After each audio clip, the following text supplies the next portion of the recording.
The LA Kings suffer their worst, most embarrassing loss of the season, and it's time for a coaching change. The lack of accountability cannot continue. This was the final straw, in my opinion. We'll get into all that and more on this edition of Locked On LA Kings.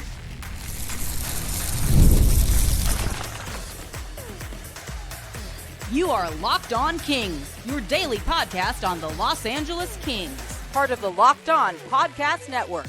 Your team every day.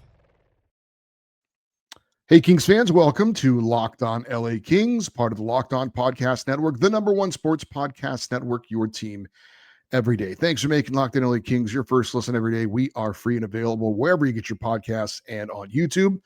I'm Eddie Garcia, your host of Locked On LA Kings. I've worked in sports media for the past 30 years.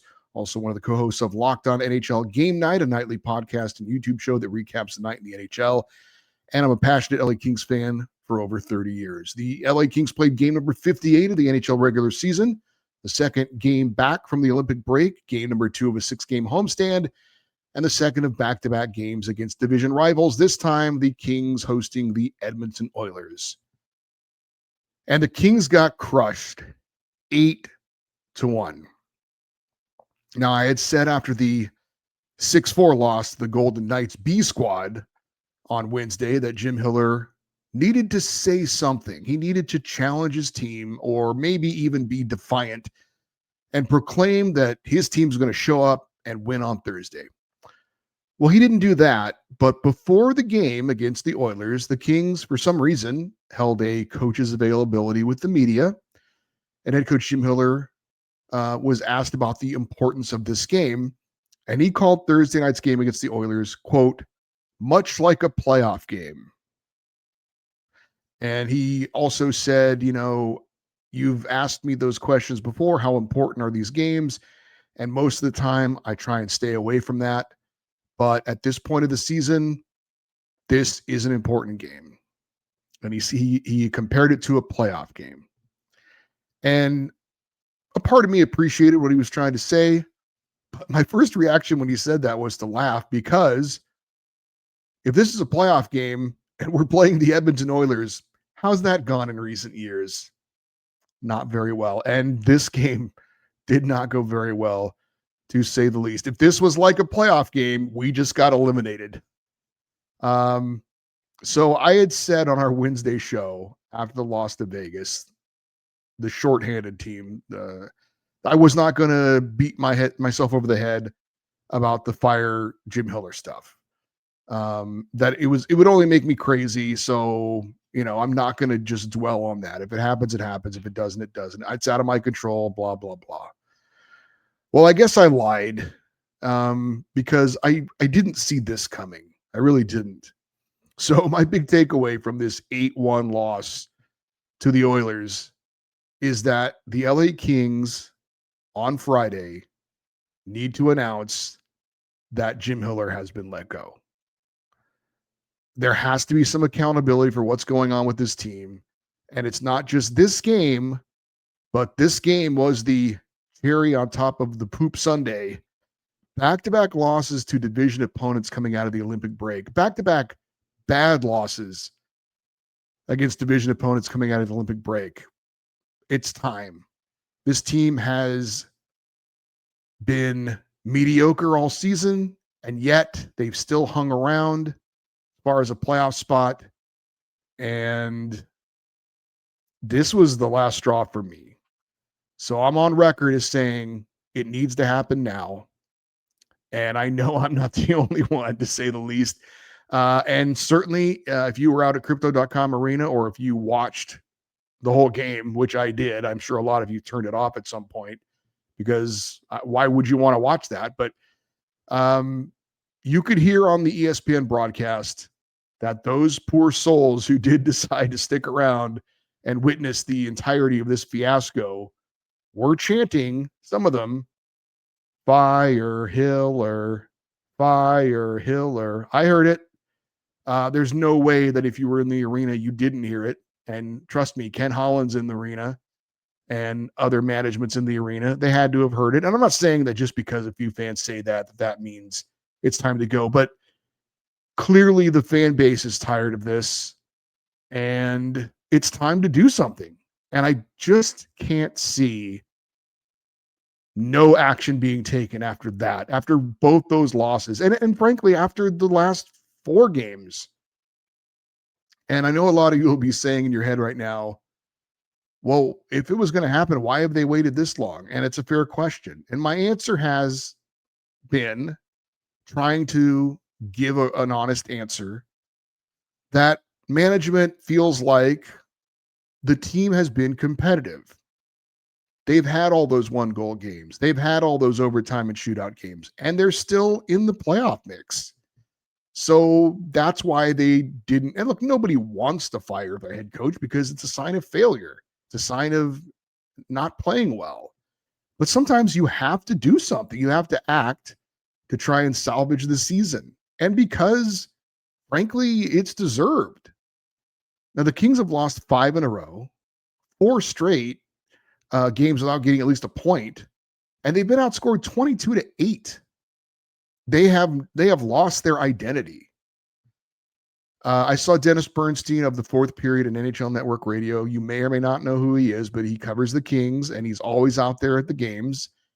And he posted on social media that the Kings were, quote, cooked. He said, there's no coming back from this, end quote. And I have to be honest, I don't think that's true. And not because I believe the Kings are, playing good hockey. They're obviously not. It's mostly because no one's running away from the Kings. The Kings are 3 points out of a playoff spot. 3. There are 24 games left. Seattle has stumbled out of the gate. San Jose is cold right now.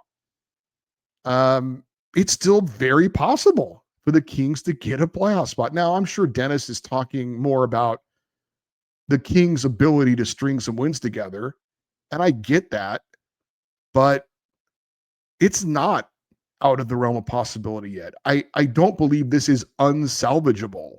Well, maybe it is if they don't do something, and that's why I have to believe they are going to do something. And the message we have been told from the Kings organization is they're all in it to win it this year, so to speak. Now, I don't know. I don't believe in their heart they feel like this is a championship team. I don't think they thought that going into the season, but that they were going to give every effort to try and win this year, to try and get into the playoffs and try and do something. And that's been the message all along. And that's why they went out and got Artemi Panarin. And if they make another move, that's why they'll do that. But it's time to make a coaching change. I don't know what else you have to see. What more evidence is necessary for you to see that it is time? And it's deserved. Jim Hiller has done nothing to right this ship. He comes up small in big moments, and there's just no reason not to do it. And as a matter of fact, there are many reasons why it needs to happen. So I will be truly shocked if the Kings don't announce on Friday that Jim Hiller has been relieved of his coaching duties. And this isn't even about, a better coach necessarily, which might sound weird. It's about holding people accountable and doing something to jolt this team awake while there is still time. But it does have to happen now because time is running out. Dennis Bernstein asked Jim Hiller after the game if he is concerned about his job status, and Jim Hiller said, quote, "My focus is trying to win on Saturday. We sign up for this job. I think you're probably always concerned when you have got a job in the coaching world. So that's just something that's always tucked away. But what overrides all that is trying to get your team to win games." End quote. I thought that was a pretty honest answer. And that's what he has to say. But I think it's also true. It's hard to imagine as a human being, he's not thinking about his job. And I want to be clear about this. And I think most of you are the same. I have no ill will towards Jim Hiller as a person. He seems like a good guy. I'm sure he wants to do the best job he can for everyone, himself, the team, the fans. But as he himself said, quote, "We sign up for this job," end quote. And that's 100% correct. There's a lot of great things about being an NHL head coach. You get paid well. You get to go to all these amazing places. You travel first class. You get to lead a group of elite athletes. But it also comes with the pressure to perform. And if you don't do it, they find someone else who can. Same thing goes for the athletes. And that's just the reality of it. And he knows it. And he hasn't lived up to his responsibilities this season. I think there is still time for the Kings to get into a playoff spot. I do, but I don't think there's time to wait. Jim Miller needs to be replaced now. And again, I will honestly be shocked if this 8-1 loss and these 4 games, 2 before the break, 2 after the break, aren't enough to get some action from management. Now, we're going to talk about this loss a little bit against the Oilers. I'm not going to do a deep autopsy on it because it's not a lot of fun for anybody, but we are going to talk a little bit about it. And we'll talk about, some injuries for the Kings going into and coming out of this game as well. We'll do that next year on Locked On LA Kings, your team every day. Ever wanted to experience the NBA Finals live and in person? Well, FanDuel is giving you the chance to turn that dream into a reality with their NBA sweepstakes. Here's how it works. You use your profit boost on any NBA future, and you get automatically entered for a shot to win a trip for 2 to the NBA Finals, flight tickets, the whole experience. If you're already thinking about which team can make a deep run, this is the perfect time to lock that in. Futures is the time of the year where you can be excited about which team's going to win a championship or grab a conference title. It adds that extra layer of excitement to every game down the stretch of the regular season. Lakers are going to be a playoff team. Clippers are battling to be in one of the play-in spots. And now not only can you win cash, but you could also win a trip to see the NBA Finals. And FanDuel wants you to go to your profit boost for an NBA future, and you will get entered for a chance to win a trip to the NBA Finals. Play your game with FanDuel, the official sports betting partner of the NBA. Well, going into this game, the Kings had a completely different look in terms of their lineup from Wednesday to Thursday. Andrei Kuzmenko was out of the lineup. Jim Hiller said in that pregame availability that Kuzmenko has, quote, something, end quote. And he seemed to be indicating that he kind of needs to be evaluated a little more for them to figure out exactly how severe that something is. He then added, did Hiller, that Kuzmenko was day-to-day. We know how that goes. Samuel Holinas was a healthy scratch. So as a result, and if you're watching on YouTube, I've got the lineup here, and all of the players whose names are in yellow or gold were playing in a different position than they did the previous game, either literally a different position or were on a different line. So there's a lot of yellow on this. So we still had a top line of Alex Laferriere, Artemi Panarin, and Adrian Kempe. Anze Kopitar still centered the second line, but he had 2 new wingers, Warren Foegele and Corey Perry. Quentin Byfield's experiment on the wing lasted 1 game. He goes back to center with Trevor Moore and Joel Armia. And Alex Turcotte was dropped down to the 4th line at center, and Jeff Malott and Taylor Ward were put back in the lineup. On defense, there was also changes back to Mikey Anderson and Drew Doughty together. Joel Edmondson and Brant Clark were still the second pairing. Brian Dumoulin was back with Cody Ceci, and the goalies were switched. Darcy Kemper was starting, and Anton Forsberg was the backup, at least to start. I thought maybe Jim Miller would move Joel Armia to center and keep Quentin Byfield on the wing, considering he had a 2-goal game in his first game back on the wing, but that wasn't the case. I wasn't surprised to see Jeff Malott and Taylor Ward back in the lineup.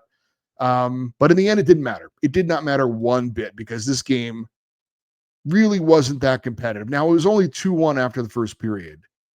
And I actually thought the Kings had played a better first period against the Oilers than they did against the Golden Knights. They outshot Edmonton 9-7 in the first period, but things quickly changed after that. Oilers scored 3 goals in the second, outshot LA 16-10. They scored 3 more goals in the third, outshot the Kings 14-3. We talked about the Kings giving up goals in bunches. That happened again in this one. LA gave up 2 goals in 52 seconds in the first period to go down 2-0. And then 2 goals in 1:59 seconds in the second period for the game to go to 2-1 to 4-1. Now, there were some defensive lapses, but the goaltending for the Kings was flat out lousy. We'll get to that in a second. I mentioned shots on goal, 37-22 in favor of the Oilers. Special teams, Edmonton's number one ranked power play was 2 for 3. The Kings were 0 for 2. Faceoffs, the Oilers dominated the Kings 66.7% to 33.3%. The Oilers won 40 of 60 faceoffs. Hits favored the Kings 21-11. Block shots favored Edmonton 14-13. The Kings goaltending was lousy. Darcy Kemper was bad. I thought the first goal he allowed was subpar. And the second goal he allowed was just flat out awful. And it wasn't Connor McDavid and Leon Draisaitl scoring goals. It was Ty Emberson and Vasily Podkolzin. I would have pulled Darcy Kemper after that second goal, but the Kings were playing back-to-back games, and Anton Forsberg just went the night before, so I understand why Jim Miller didn't do that. But even he had seen enough after the fourth goal, and Darcy Kemper got pulled, allowing 4 goals on 15 shots. It's a save percentage of .733. But Anton Forsberg wasn't much better. He allowed 4 goals on 22 shots. It is without a doubt the worst combined goaltending performance this season. And I guess you could point to rust for Darcy Kemper. He had not been in a game in 22 days because of the Olympic break. Of course, he didn't play in the Olympics at all. But that was as bad as I've ever seen Darcy Kemper in a Kings uniform. Just as far as the final player stats, Warren Fogle had the Kings' only goal. It was a nice deflection on a Joel Edmondson shot. Fogle's 7th of the season for Edmondson. He had the only assist in the game for the Kings, his 15th of the year. Warren Fogle and Trevor Moore each had 4 shots on goal to lead the team. Alex Laferriere had 5 hits. Joel Edmondson, 4 block shots. Brant Clark led the Kings in ice time, 22 minutes and 58 seconds. Alex Turcotte won 4 of 9 faceoffs for 44.4%. That was the best on the team. Alex Laferriere won 3 faceoffs, lost 10. Anze Kopitar won 8 faceoffs and lost 13. Now, not only did the Kings get beaten up on the scoreboard, but there were some players who got hurt as well. Joel Armia only played 4 minutes and 46 seconds before leaving with an injury. Drew Doughty played 15 minutes and 15 seconds before leaving as well. Corey Perry was shaken up in the game, but he later returned. Afterwards, Jim Miller was asked if he had an update on any of their conditions, and he said he did not. No points for Anze Kopitar. He's still at 1,301, 7 points away from passing Marcel Dion to become the LA Kings' all-time leading scorer. I mentioned Dennis Bernstein earlier. I don't know him at all. I've never spoken to him. It's just one of those things. I haven't gone out of my way to introduce myself to him and vice versa. He seems like he's kind of into his own thing, which is totally fine. Some guys are very chit-chatty. Others are friendly enough if you go up and talk to them, and some keep to themselves, and that's Dennis. And he can be a little prickly on social media to Kings fans at times, but I will give him credit. I think he usually will ask the questions that need to be asked. We talked about him asking Jim Miller if he's worried about his job security. The first question that Dennis asked Kings captain Anze Kopitar after the game was, quote, "Has the team quit on the coach?" End quote. Kopitar hesitated for a second or two before saying, no, it's just frustrating right now. We're not playing as a team. It's not necessarily quitting on the coach. We got to figure out how to get this on the right track, end quote. Now, I know we try to read into what people really mean when they say things a certain way. And I would just say that response to me, and I heard the audio, I didn't see Kopitar's face or his body language. The audio was posted on kingsinsider.com. I would say, in my opinion, that was a lukewarm defense of the head coach, in my opinion. Mikey Anderson was asked the same question. He said, in part, quote, "I think everyone in here, we're a group. Obviously, everyone's got a piece of the puzzle, but I don't think the guys have quit on anybody. It may not always seem like it from the outside, but we've got a good group of guys here, guys that want to be here. A game like today, just unfortunate. Comes down to us, though," end quote. Now, I didn't hear or see Mikey Anderson answer that question, as it was a part of kingsinsider.com. Pretty good, honest answer, I think, from Mikey Anderson on that one. I did say earlier in the year that one of the reasons why I didn't see the Kings making a coaching change was that the team still seemed to be playing hard for Jim Miller with all those one goal and overtime and shootout games. That doesn't seem to be the case anymore.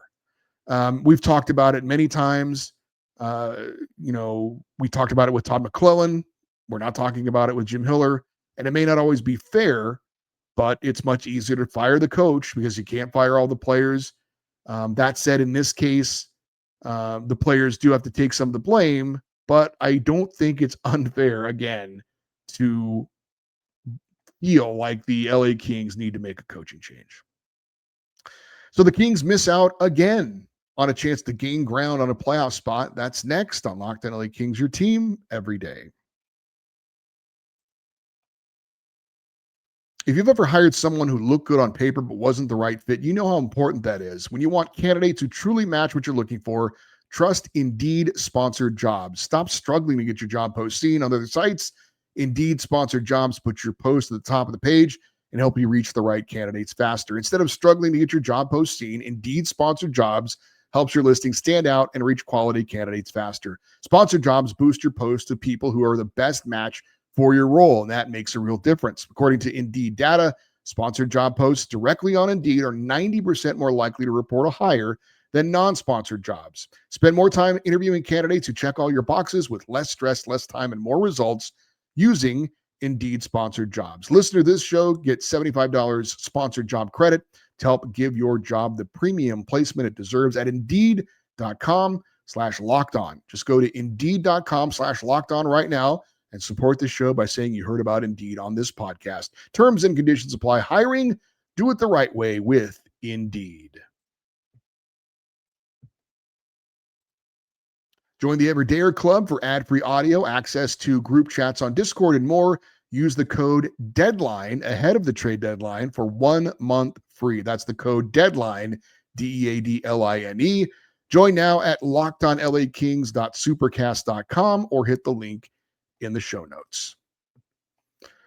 So the Kings went into Thursday's game 3 points behind Seattle for the final wildcard spot in the West, 4 points behind the Oilers for third place and an automatic playoff spot in the Pacific Division. And the Kings got some help, a little bit anyway, on the scoreboard. The Seattle Kraken lost to the St. Louis Blues by a score of 5-1. The San Jose Sharks lost to the Calgary Flames by a score of 4-1, while the Nashville Predators beat the Chicago Blackhawks 4-2. So checking the standings in the Pacific Division, the Oilers did jump back into second place with their win. Seattle remains in fourth place, while the Kings are still 3 points back of Seattle, 5 points back of Anaheim for that third spot in the Pacific Division. As for the wild card race, told you Seattle lost. So Nashville, though, did win. So they moved past the Kings, and they are the first team right now on the outside looking in at a wild card spot. As far as the two wild card teams, Utah has 64 points. Seattle has 63. Nashville 61, and there are the Kings with 60 points. But a team in front of them now that they would have to leap over, but still 3 points out of the final wild card spot in the West. And that's why I say there is still time. The way the Kings are playing, though, something needs to change. We'll see if the Kings actually do, in fact, make that coaching change. Will Ken Holland hit the eject button on a coach that he didn't hire? Ken Holland was brought in here to help get the Kings over that playoff hump. And if he's going to salvage the season, it seems unlikely that that is going to happen by just adding a player. I mean, what's the point of going out and trading for Artemi Panarin or whoever else you're going to get if the team is still playing this kind of hockey? Now, getting a new head coach isn't a guarantee of turning things around, but typically in the NHL, you get a coaching bump. There's only been one coaching change in the league so far this season. It was in Columbus. It's absolutely helped the Blue Jackets. But even they're not guaranteed to be in the playoffs, but they're playing relevant hockey right now. So I do think this needs to be settled. The trade deadline is coming up. And I think the Kings need to know who's going to be, have their hand on the rudder of this ship. Pete DeBoer is still out there. Peter Laviolette is still out there. You could also do what Columbus did and just bring in someone for the rest of this season. I think a guy like Bruce Boudreau would be a great choice. I would not be in favor of promoting DJ Smith, who's one of the assistant coaches for the Kings and has head coaching experience. I think there needs to be a brand new voice in the room. I also wouldn't promote Andrew Lord from the Ontario Reign. I think that's asking a lot of a guy who has zero NHL experience. Yes, he's been around NHL coaches and around NHL players, but look, he's doing a great job with the Reign, and his day may come someday. I just think that's a tough spot to put him in. Although if that's my only option, I would do that. Sure, anything is better than this, but we'll see. I really will be shocked if the Kings don't do something after that embarrassing loss to a rival. I just think it's time. I know a lot of you have said it's been time, but the clock's ticking. A decision has to be made. The trade deadline is next Friday. I really think this all needs to be settled if you're going to do it before then. If you're going to go out and add a player, let's get this settled. And I think it's time. It's time to make a change. The Kings are off on Friday. They'll be back in action Saturday, 4 p.m. as they host the Calgary Flames. I do want to give a couple of shout outs before signing off. I wanted to say it was really nice to meet Chris in Carson City, Nevada, who has emailed the show before. He and his wife, Alyssa, were in town to see the Kings Oilers game. They asked if they could meet me and say hi. I unfortunately told them I was not going to be able to get out to the game, but they did tell me that they happened to be visiting relatives not far from where I live. And so I did get to meet up and say hello to them. It was great to meet them. Thanks for your support of the show. And I feel so bad you guys made a special trip to see that game and it ended up like that. That sucks. Also, one other note, I was watching the Hurricanes Lightning game before the Kings game, and the Carolina broadcasters sent out condolences to former Kings Stanley Cup hero Justin Williams. Apparently, his dad, Craig, suddenly passed away. We will pass on our condolences as well, and I'm sure it doesn't need to be said, but if you don't know, Justin Williams was a two-time Stanley Cup winner with the Kings, Mr. Game 7, won the Conn Smythe Trophy as playoff MVP in 2014, and just want to say all the best to him and his family over that sad news. Well, thanks for tuning in. Make sure you subscribe and follow Locked On LA Kings so you get all the latest episodes. And if you never miss an episode, the Everydayer Club is built for you. Get Locked On LA Kings ad-free, plus members-only Discord access and more. Head to lockedonlakings.supercast.com to join the club. And if you are an everydayer, you know coming up on our next show, it is our weekly Kings fan feedback show. And I had a peek at the inbox, and as you might expect, there is a lot of reaction to the Oilers game and to the Vegas Golden Knights game as well. We will get into those emails coming up on our next show. The email address is lockedoneddie@gmail.com, EDDIE. You're always welcome to post your thoughts if you're watching on YouTube in the comment section. We'd love for you to stay connected with the show on social media, X, Twitter, Instagram, TikTok. We're at Locked On LA Kings. I'm Eddie Garcia. Thank you, as always, for listening and watching Locked On LA Kings, part of the Locked On Podcast Network, your team every day. Have a great rest of your day. We'll talk to you next time. And as always, go Kings, go.